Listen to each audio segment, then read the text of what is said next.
Chapter 13 of The Romantic by May Sinclair. And the next day, as if nothing had happened, he was excited and eager to set out. He could sleep off his funk in the night like drink and get up in the morning as if it had never been. He was more immune from memory than any drunkard. He woke to his romance as a child wakes to the renewed wonder of the world. It was so real to him that, however hardly you judged him, you couldn't think of him as a humbug or a hypocrite.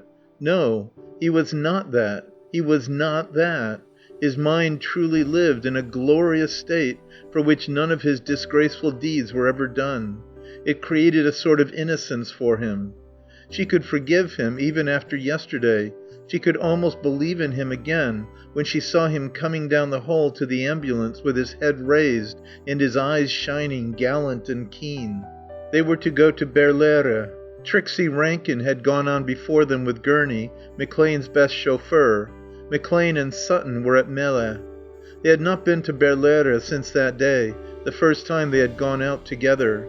That time at least had been perfect. It remained secure. Nothing could ever spoil it. She could remember the delight of it, their strange communion of ecstasy without doubt, without misgiving. You could never forget. It might have been better if you could, instead of knowing that it would exist in you forever, to torment you by its unlikeness to the days, the awful, incredible days that had come afterwards. There was no way of thinking that John had been more real that day than he had been yesterday. She was simply left with the inscrutable mystery of him on her hands. But she could see clearly that he was more real to himself. Yesterday and the day before had ceased to exist for him. He was back in his old self. There was only one sign of memory that he gave. He was no longer her lover. He no longer recognized her even as his comrade. He was her commandant. It was his place to command and hers to be commanded. He looked at her, when he looked at her at all, with a stern coldness.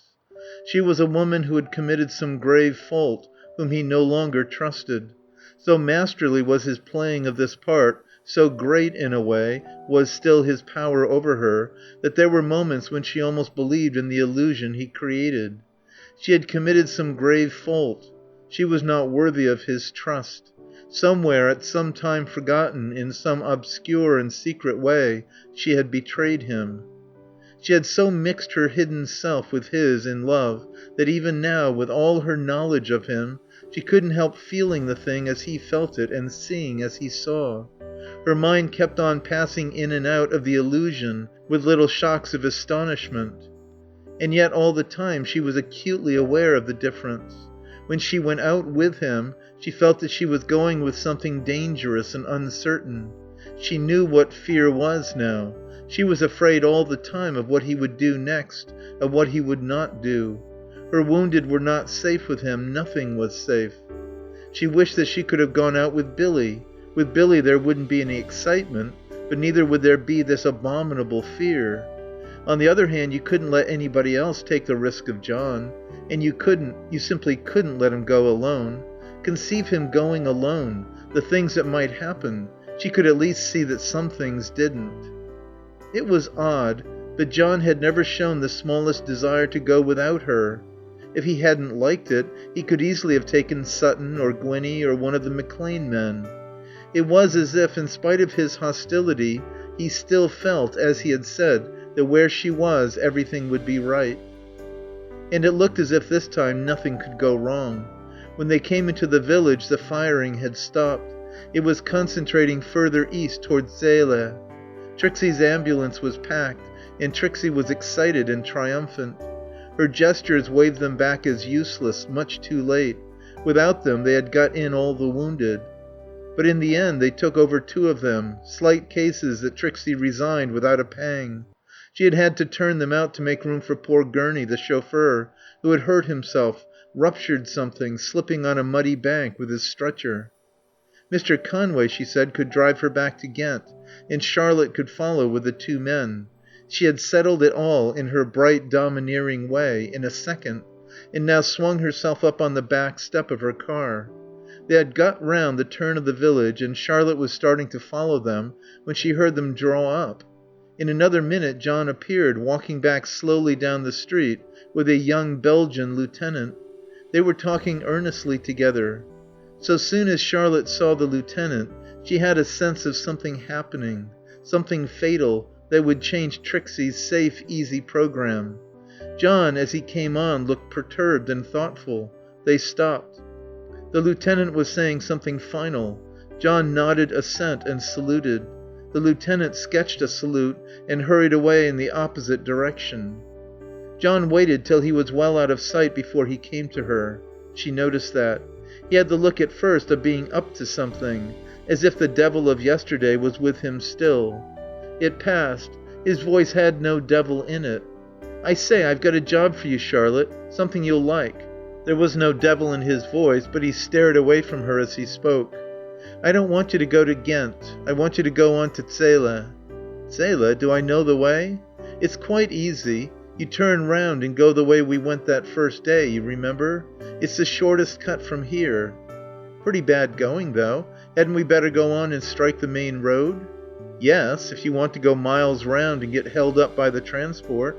"All right, if we can get through." "You'll get through all right." His voice had the tone of finality. "I'm to go by myself, then?" "Well, if I've got to drive Mrs. Rankin." She thought, "It's going to be dangerous. By the way, I haven't told her I'm sending you. You don't want her butting in and going with you." "No. I certainly don't want Trixie. And look here, I don't particularly want those men. Much better leave them here where they're safe and send in again for them."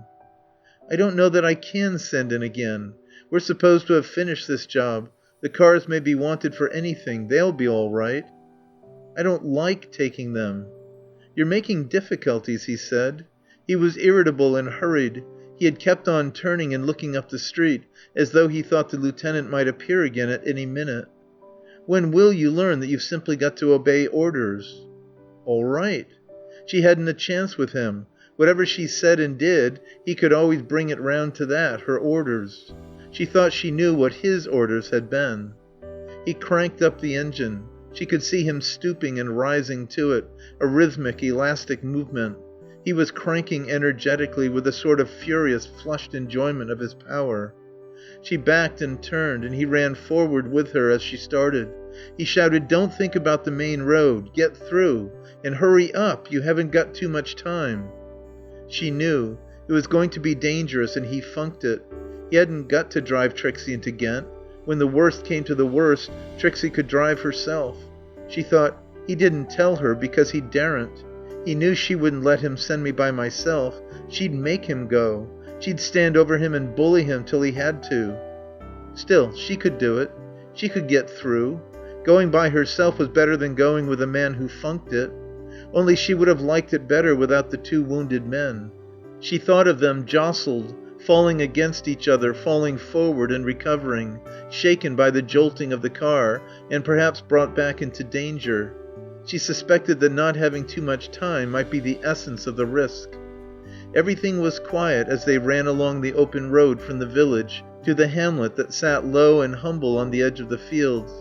A few houses and the long wall of the barn still stood, but by this time the house she had brought the guns from had the whole of its roof knocked in, and the stripped gable at the end of the row no longer pricked up its point against the sky. The front of the hollow shell had fallen forward and flung itself across the road. For a moment she thought the way was blocked. She thought, if I can't get round, I must get over. She backed, charged, and the car, rocking a little, struggled through. And there, where the road swerved slightly, the high wall of a barn, undermined, bulged forward, toppling. It answered the vibration of the car with a visible tremor. So soon as she passed, it fell with a great crash and rumbling, and sprawled in a smoky heap that blocked her way behind her. After that they went through quiet country for a time, but further east, near the town, the shelling began. The road here was opened up into great holes with ragged, hollow edges. She had to skirt them carefully, and sometimes there would not be enough clear ground to move in, and one wheel of the car would go unsupported, hanging over space. Yet she had got through. As she came into Zele, she met the last straggling line of the refugees. They cried out to her not to go on. She thought, I must get those men before the retreat begins. Returning with her heavy load of wounded on the pitch-black road, halfway to Ghent she was halted. She had come up with the tail end of the retreat. Trixie Rankin stood on the hospital steps looking out.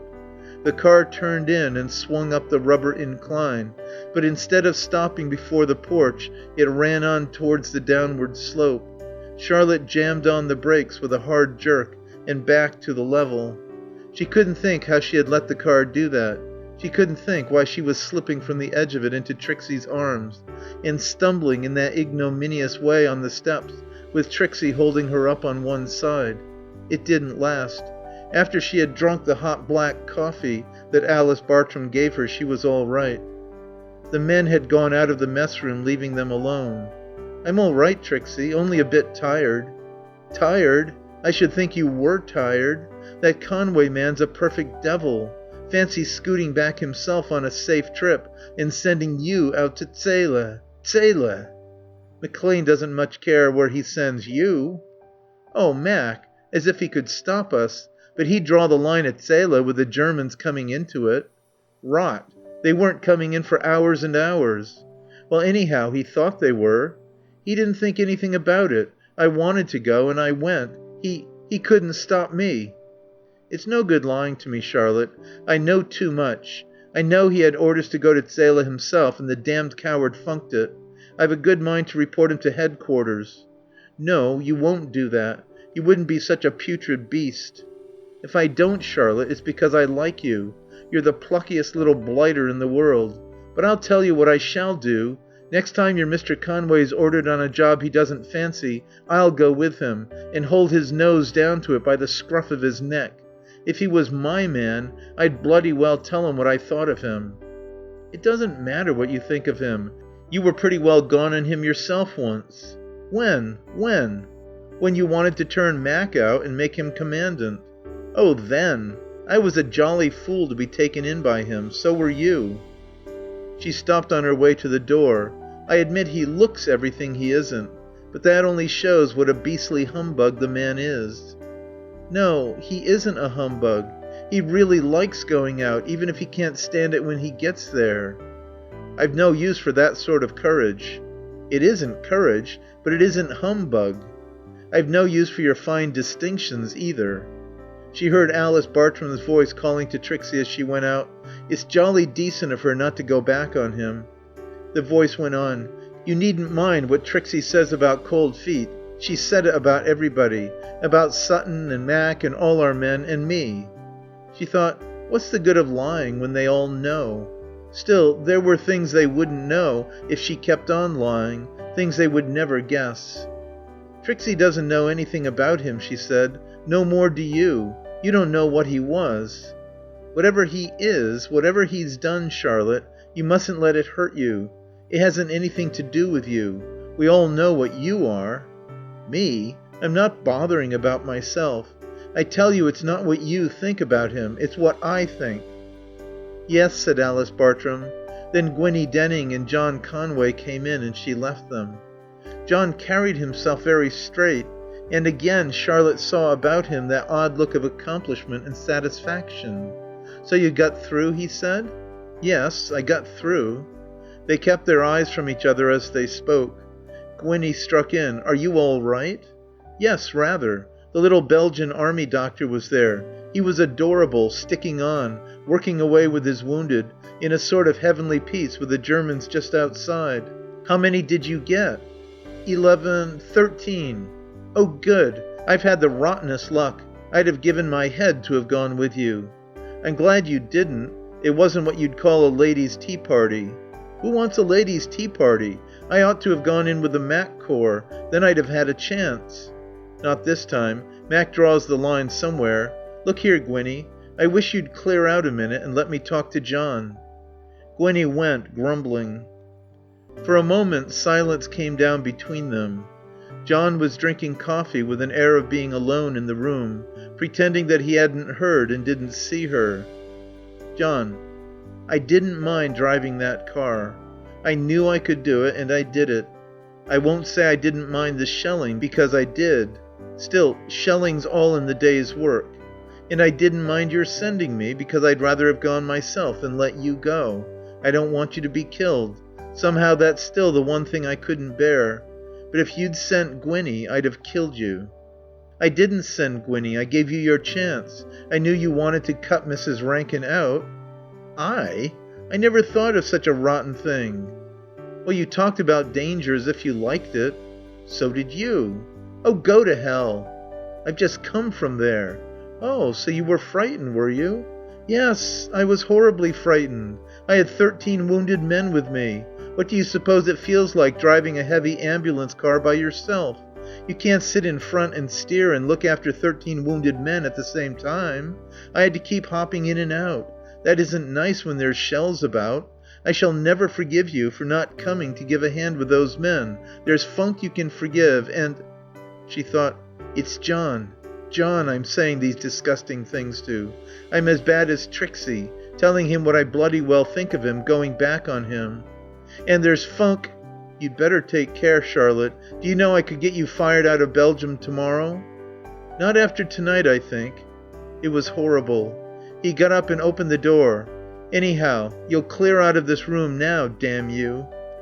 "I wish you'd heard that army doctor damning you." "Why didn't he go back with you himself then?" "He couldn't leave his wounded."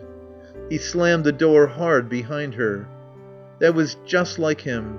Wounded men everywhere trying to sleep, and he slammed doors. He didn't care. She would have to go on lying. She had made up her mind to that. So long as it would keep the others from knowing, so long as John's awfulness went beyond their knowledge, so long as it would do any good to John, she would lie. Her time had come. She remembered saying that. She could hear herself talking to John at Barrow Hill Farm. "Everybody's got their breaking point. I dare say when my time comes I shall funk and lie." Well, didn't she? Funk. The everlasting funk of wondering what John would do next, and lying at every turn to save him. He was her breaking point. She had lied the first time they went out about the firing. She wondered whether she had done it because then, even then, she had been afraid of his fear. Hadn't she always, somehow, in secret, been afraid? She could see the car coming round the corner by the church in the narrow street at Stowe. She could feel it grazing her thigh, and John letting her go, jumping safe to the curb. She had pretended that it hadn't happened. But that first day? No. He had been brave then. She had only lied because she was afraid he would worry about her. Brave then. Could war tire you and wear you down and change you from yourself in 2 weeks? Change him so that she had to hate him? Half the night she lay awake wondering, do I hate him because he doesn't care about me? Or because he doesn't care about the wounded? She could see all their faces. The face of the wounded man at Melle. He had crawled out on his hands and knees to look for her. The face of the dead boy who hadn't died when John left him. The Flamand they brought back from Lokeren, lying in the road.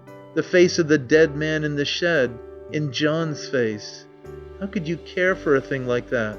How could you want a thing like that to care for you? And she didn't matter. Nothing mattered in all the world but them. End of chapter 13. Recording by Expatriate in Bangor, Maine.